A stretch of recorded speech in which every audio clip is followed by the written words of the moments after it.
Minhas caras, meus caros, quem perde, quem ganha com a eleição, né? Não cada cidade, que vocês podem ver lá. Entra lá no site e verifica. A questão é de ganho político. Bom, o maior vitorioso político dessas eleições, ele nem aparece tanto, chama-se Gilberto Kassab. O PSD elegeu 888 prefeitos já no primeiro turno, né? Incluindo as capitais Rio, São Luís e Florianópolis. No Rio, uma vitória fabulosa. E também vai disputar ainda Belo Horizonte e Curitiba, com boas chances de vitória em ambas, né? O PSD se tornou o maior partido em São Paulo, maior colégio eleitoral do país, em Minas, o segundo maior, na Bahia, o quarto maior, né? Paz, a meu ver, o maior vencedor individual dessa jornada, né? 60,47% dos votos válidos contra 30,81% do Ramagem, venceu nas 49 zonas eleitorais do Rio de Janeiro. E venceu, inclusive, virulência bolsonarista, né? Então, sem dúvida nenhuma, é um resultado espetacular, né? Prefeito pela quarta vez, né? E Bolsonaro e o PL, Reinaldo? Bom, Bolsonaro amargou a derrota no Rio de Janeiro, seu berço político. Ainda anteontem estava lá dizendo: vamos ver se o presídio vai comemorar a vitória do Paes, com aquelas grosserias habituais. Entrou de cabeça na campanha do Alexandre Ramagem e não adiantou, né? O seu objetivo era evitar a vitória do Paes no primeiro turno, e ela se deu por mais de 60% dos votos válidos. Então é claro que isso é uma derrota.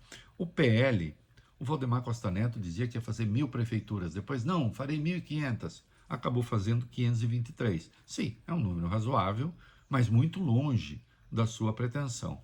Capitais, primeiro turno, Rio Branco e Maceió. A vitória de Maceió nem se deve tanto ao PL, mas ao candidato mesmo, o JHC, que é muito bem avaliado localmente, tem apoio de Arthur Lira e de outras lideranças. Mas o PL disputa em 9 capitais: BH, Fortaleza, Cuiabá, Aracaju, Palmas, Goiânia, Belém, Manaus e João Pessoa.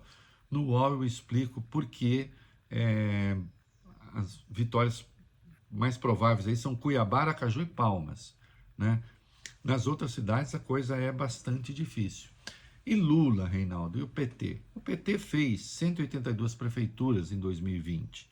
Pouco, número ridículo. Desta vez 253, cresceu, né? Cresceu, mas muito menos do que imaginava crescer. Perdeu uma cidade importante, como Araraquara, por exemplo. Vai disputar o segundo turno em 4 capitais: Fortaleza, Porto Alegre, Cuiabá e Natal.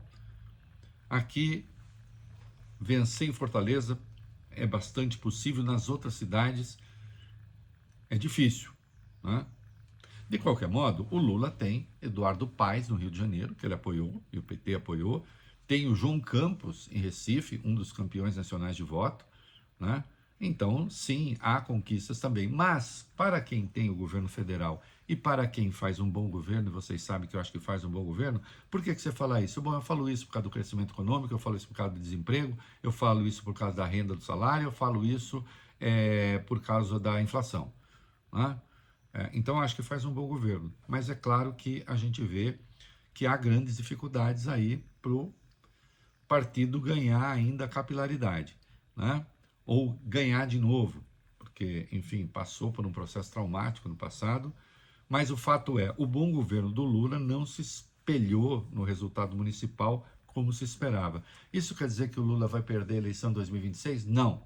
Eleição municipal não é preditora de eleição presidencial. Agora, a composição do Congresso, em grande parte, se deve a resultado de eleições municipais. Aquilo que acontece com as câmaras municipais tende a se refletir no Congresso.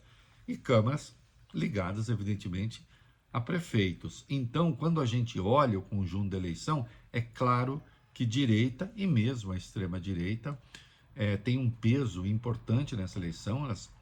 No conjunto, né, os conservadores venceram a eleição, e o conservador que sai muito bem também nesse cenário é Tarcísio de Freitas. Por quê? Jair Bolsonaro havia abandonado Ricardo Nunes, o Tarcísio se abraçou a Ricardo Nunes, conseguiu levá-lo para o segundo turno, contra Guilherme Boulos. Esse também com uma votação maior agora do que obteve na eleição passada, em 2020, né?